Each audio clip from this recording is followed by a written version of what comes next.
You're listening to The Practical Wealth Show with Curtis May.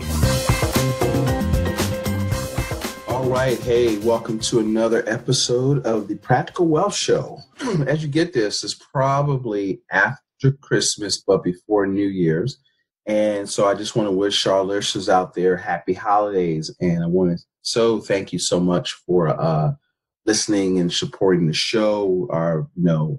Talking to our producer, our stats have been really growing, and a lot of people listen like twice, listen to the whole thing and go back and listen to it again. So he's telling me our engagement is off the chart. So I'm thankful for that. I'm hopefully we're providing some, useful information, inspiration. I'm not inspiring. I mean, I've never really been in a long time into just pure motivation. I mean, what excites me personally is learning new things, because I can take learn that new thing I learned and make money. And that's motivating and exciting to me. Okay. And so hopefully you're like that. So I want to thank you. And so today's show, I'm going to title this the Giving Yourself. If you want to give yourself a gift, it should be the gift of initiative. Okay.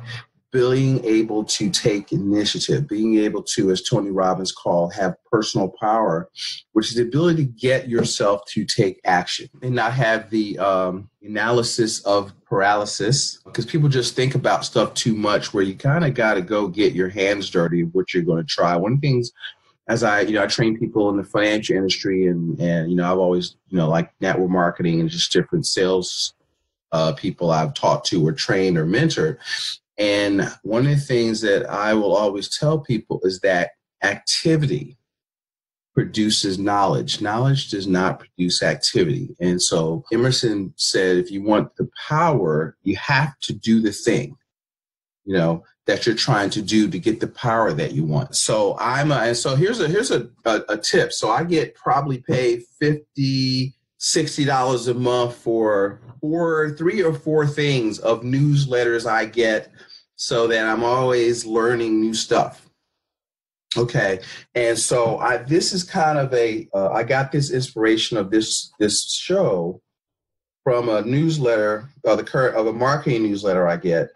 And it really struck me going into the year, and I thought it was a really good message. And as Jim Rohn says, if you want to get good at something, you've got to practice, study, and teach. So I've read it. I've highlighted it. I've journaled some thoughts that I want to take from it into my journal, and some action steps of some of this. And then what I want to do is teach it, because teaching it is what helps you achieve mastery, that you're thinking through it. So a lot of stuff that I do on the show, I know I'm a nerd and I read a lot, so I try to use ideas that I've figured out that I'm trying and trying to share. So one of the things that I've discovered, guys, and so this, as you go into the year, and so we're looking at probably going into the new year, creating some courses, some stuff on productivity, on marketing, on growing revenue, because one of the things that I've seen is that you've got to, so let's start with what you're going to hear me run this in the whole. So your number one asset out there, guys, is you. Okay. And you have to invest in your mindset, your skill set, and your network.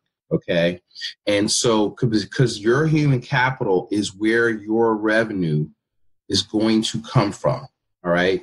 And so there, as you hear me say, there's no investment or especially like prepackaged stuff that's going to make you rich as your primary choice. It just, you don't have control. And so you've got to raise your worth. Your income is a direct proportion to the value that you bring to the marketplace. So what it would surprise you that, because, I'll hear these, I'm going to do another show called Capitalism, the Unknown Idea, but how many of these morons think that, the government's going to solve your problem. We just need a little bit of socialism or democratic socialism. Folks, that is complete nonsense. All right. Just so you know where I stand. And so, because all capitalism is, I was teaching this class, this woman goes, I don't like capitalism. And I was, and she was hosting a financial literacy class. I was like, are you out of your freaking mind. And I said, well, what do you think it is? She says, well, it's a few people at the top trying to, taking all the money and giving it to, the crumbs left over to us, right? And that is not capitalism. Capitalism is an ever expanding system of cooperation among strangers. It's, folks, if you're in business out there, it's you creating value in the marketplace and selling your wares, and money is just a medium of exchange. So they're willing to exchange their money, their capital, for your product or service. That is capitalism. And so if you can be of service to more people, you can create more value in the marketplace. So it is the fairest system. And so once you embrace that and stop hating and stop feeling guilty for being successful, and the marketplace stops demonizing success and understand to protect private property rights, don't get me started, we'll all be better off. So you need to go, I'm going to start teaching on that hard next year. So, but if you look at that, your market, right? So you're going to look at so now let's break that down. So here's what I'm doing. I'm planning out my year. So I have an annual calendar. I break down into quarters. So as I think I did this time last year on the episode, I'm going to go a little bit deeper on it. So you should get a calendar. You should get a quarterly calendar, and you not need to make some targets, some goals, but some targets, and revenue target, family, date night, that kind of stuff. But you need to break them down. And you need to lay out your year. You look at your year, and I would focus, because you're going to have a good year, folks. First of all, you can't be vague. I want to make a lot more money. I have a specific revenue goal, okay? And I figured out how many clients that we need to serve to hit that goal based upon our average, client revenue per client. And if you want to have a good year, you need to have 4 good quarters, right? January through March 31st, April through April, May, June through June 30th, then your third quarter, then your fourth quarter. And folks, you have to be intentional. So when July 1st hits, you need to be on your horse. You cannot be passive about making money and about winning. Okay. And one of the things that we're going to talk about is cash flow. I'm going to start interviewing more people on how to generate cash flow in your life, folks, because I always tell people, look, I can't steer a parked car. So even when I talk about, the private reserve or becoming your own banker, we're going to create like an intro course to that y'all can listen to get a deeper, because I've been talking around it. So we're going to talk to a few experts on that, and then probably create a membership so that we can create a community of people learning how to be the bank, learning how to do promissory notes, learning how to do generational wealth intentionally. But you have to learn how to make money, right?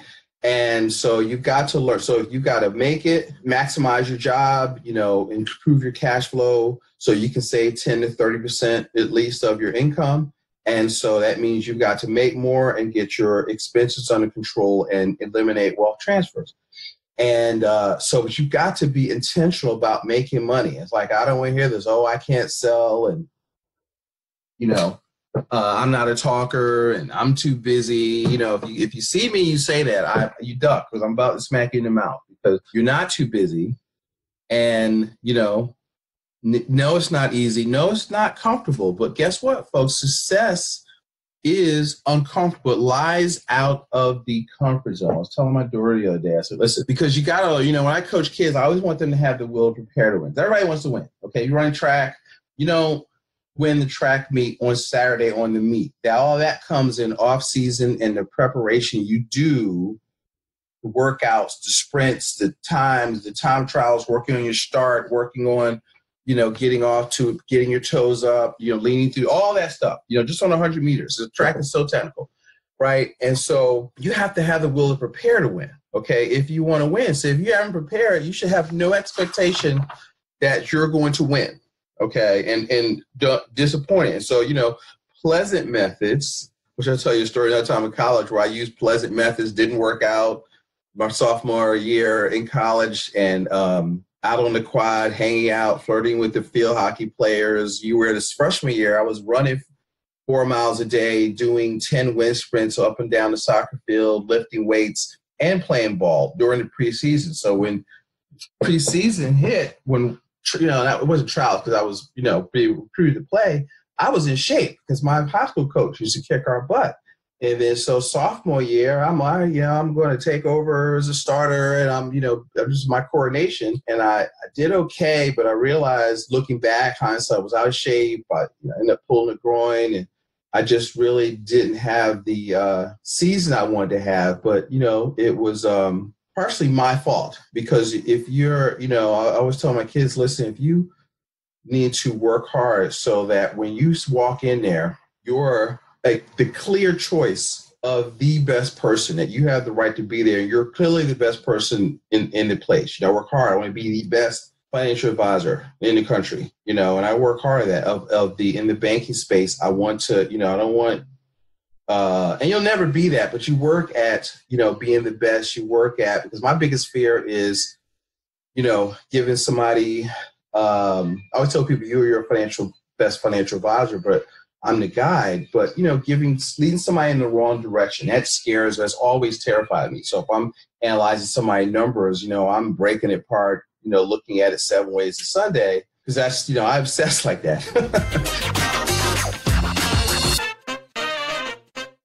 So you have to, so if you want to, so you got to think, so you got to prepare to win, right? And so when you're going back to the original thing, you look at your year, so, okay, listen, I got 4 quarters, and I've got to have 3 good months. If you want to have a good month, you got to have 4 good weeks. And you have a good week, you got to have 5 good days. And then what's a good day? What is your 10 by 10? What are the 10 things you need to do or delegate that you've written a list of at 10 o'clock at night that you're going to get done before 10 a.m. in the morning?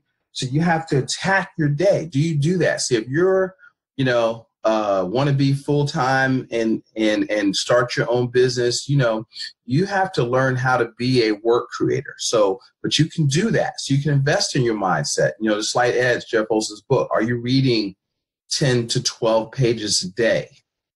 Okay. What courses, books, masterminds are you doing to increase your skill set, your marketing, your negotiation skills, your sales skills, your leadership skills, your persuasion skills? What do? You have to work at that. I would make a list. I have a reading list that I've broken down like that. So, some of you have asked me for that. So I'm updating that because I read a lot of new books, and I'm actually going to put a link to a resource page that we're going to build that will take you to Amazon or Audible. So when I mention it, you can just go get it, either through Audible or Kindle, or just the book. I'm a kind of a Kindle Audible junkie, because if I hear about it, and if it's on Kindle, boom, I have it. I'm not messing around. Mentor mentions a book, or sometimes I've been doing interviews. Somebody on the podcast mentions a book I have, and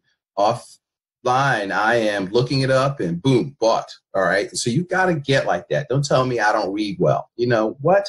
I'm not trying to hear that. You've got to learn, or be broke. Okay. Your choice. All right. So now what happens is I'm reading this newsletter. And so this is from Dan Kennedy. He says, look, they're working the Forbes 400 list. He was working on his book, Marketing to the Affluent. And so one of the things he talked about, and I want you to hear, because most people don't work.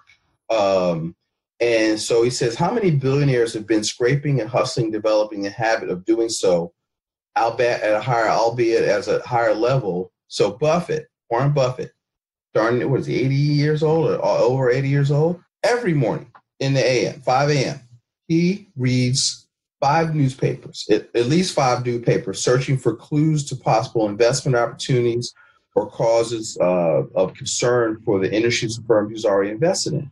See, how many other fund managers you think do that? Probably none. I won't say none, but not like that. All right.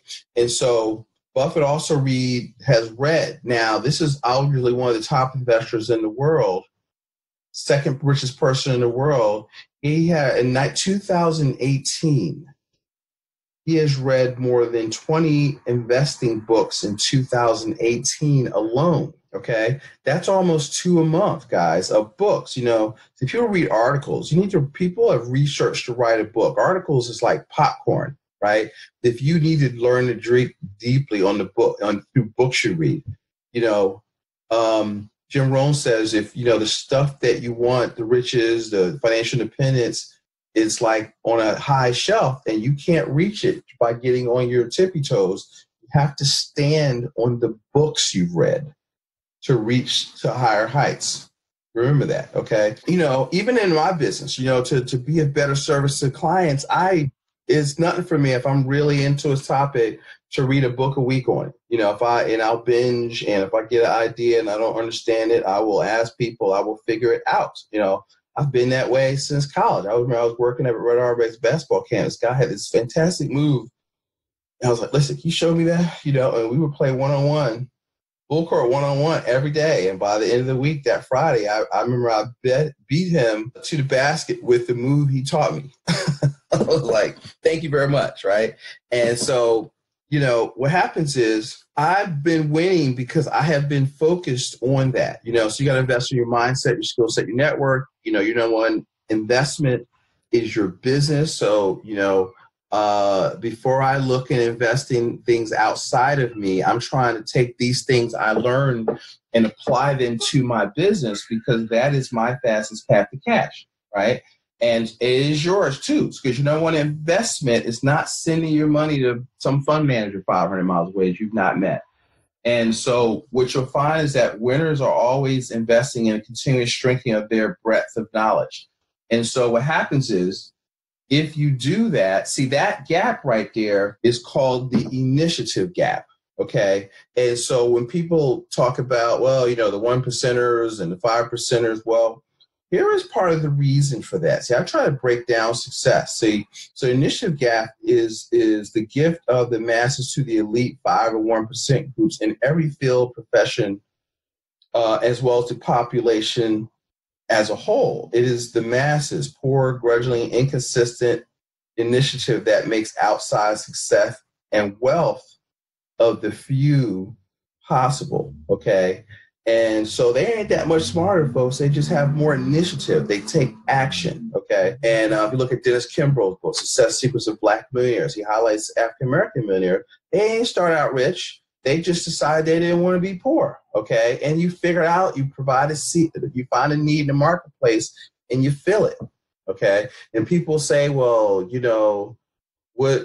I'll teach this class, so I get this stuff. See, folks, I am out there. I teach financial literacy classes to homeless people in Philly, to ex-offenders in Philly, to kids. So, I hear all this stuff. So I'm not out here, whistling Dixie from the mountain on high. I was doing this homeless shelters. Listen, I'm from North Philly, and some of them knew my parents' supermarket.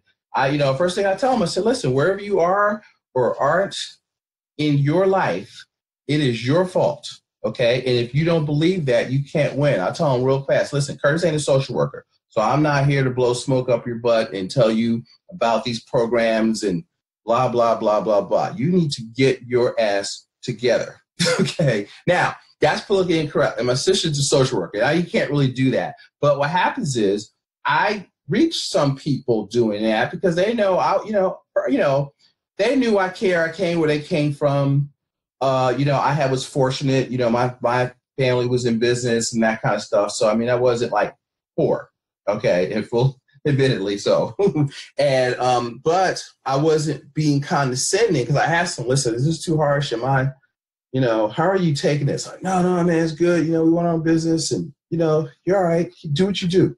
Okay. All right. Just so you know. And so what happens is you have people that, and so what happens is we let people win. Okay. And see, so contrary to like political stuff, the people talk about the gap between the rich and everybody else. It's really not economic injustice. It's just, harsh justice, old fashioned frontier justice, and think about this. In October, I think it was October, there was a $500 million jackpot. I don't play the lottery. I don't really like gambling. Is not my idea of fun. And so you're not going to hit the lottery. So I'm not even wasting my money. But, people go out there and buy a ticket trying to, and what happens, if they hit the lottery, they would give it all away anyway, because you can't just drop money on people because your self-image, you'll always spend your money back down to that. Check out T.R. Ecker on that, your blueprint.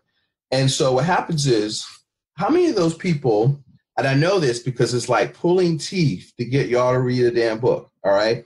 And so how many people buy a ticket, went to the library or the bookstore that week? Okay. Or get up every morning and read 5 newspapers. Somehow, working at being worth more as to attract more. See, money, you can't chase money. You have to attract. Success is something you become, that you attract by the person that you become. So as you set your goals for 2019, you have to be an attractive person. Can you solve problems, real estate problems, business problems, marketing problems, relationship problems for other people? And if you have a unique ability in that area, that is where your value is going to come from. That's going to allow you to generate revenue. So the lottery is a 50-to-1 ratio. But if you will work on yourself, that's an even 1-to-1. And it's nearly a sure thing, right? And so here's the formula. Raise worth plus the marketing of it. See, if you're a genius and nobody knows it, that'll do you no good. Attracts raise compensation. Okay. And there's a formula right there. Let me formula. Raise worth plus the marketing of it. Okay. So who knows you? It's not who you know, is who knows you, right? And attracts raise compensation. Let me tell you, that is so true. Okay. That is what I've been experiencing, that phenomena over the past year and a half since we started the show, since we've been doing a lot of workshops and getting, asked to speak at various places. I'm excited. A family called me and said, listen, you come over and do all my family's in town. I want you to come over and do a wealth workshop for my kids and family. So there probably about 15 people there. So I'm really excited about doing it. And I'm going to talk about people's worth as a person. It's not all about money, but, we have got to get on the other side of money. It's right up there with oxygen. And folks, you can't have disdain for it and get it, because it's a trip. Most of us do create obstacle courses for money to get to us. Okay. And we talked to Nikki Purvey, said, look, making money is easy, but you have to create more value. You have to create value first. Okay. And so here's the thing. Here's the gift you can give to yourself. No matter your starting point or current temporary position in your life, you can act with daily consistency to make yourself worth more. Folks, that's everything. All right. And so you've got to work. What are you doing on a day-to-day basis to make yourself worth more? What do you know? And it's another thing. It's not what you know, it's what you communicate. So you've got to work on your communication skills, your marketing skills, your sales skills. See, folks, sales is not a dirty word. You're going to sell something.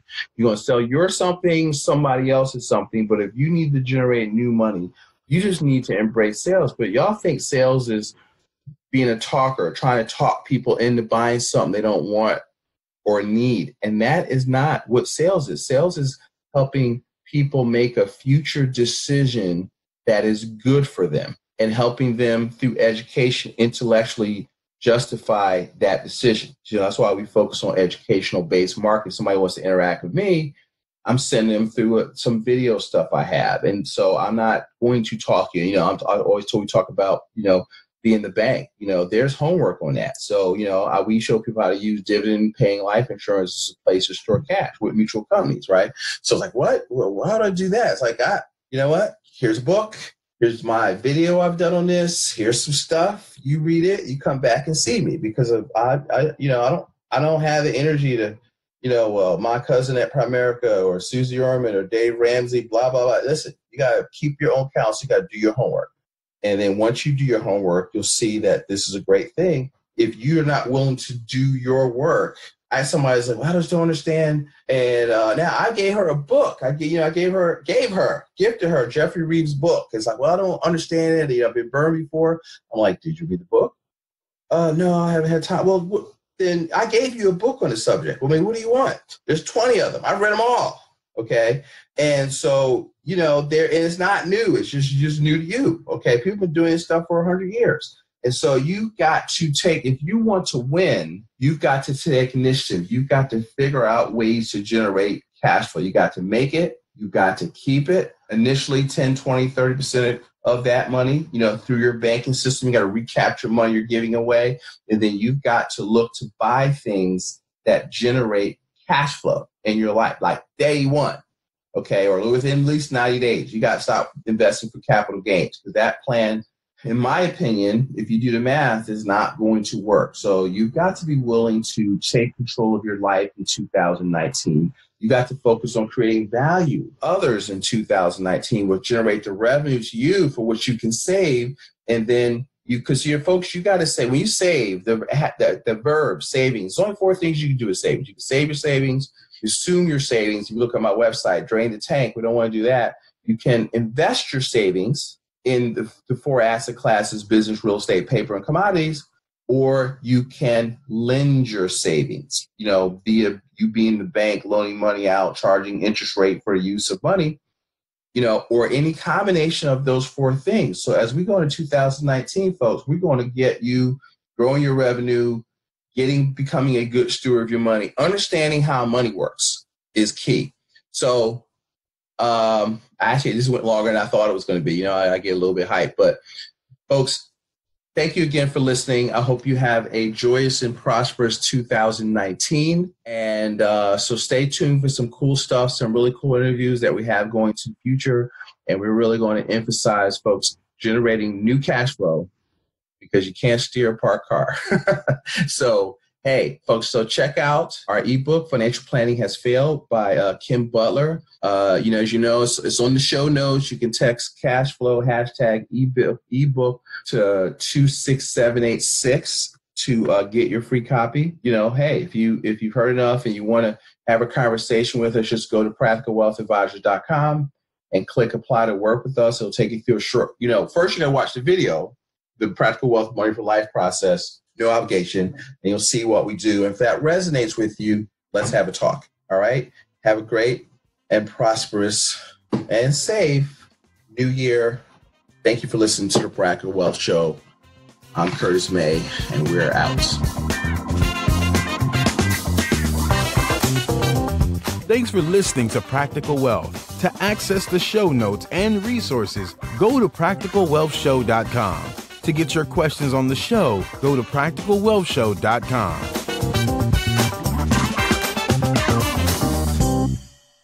This show is for entertainment purposes only. Before you make any investment decisions, consult a professional.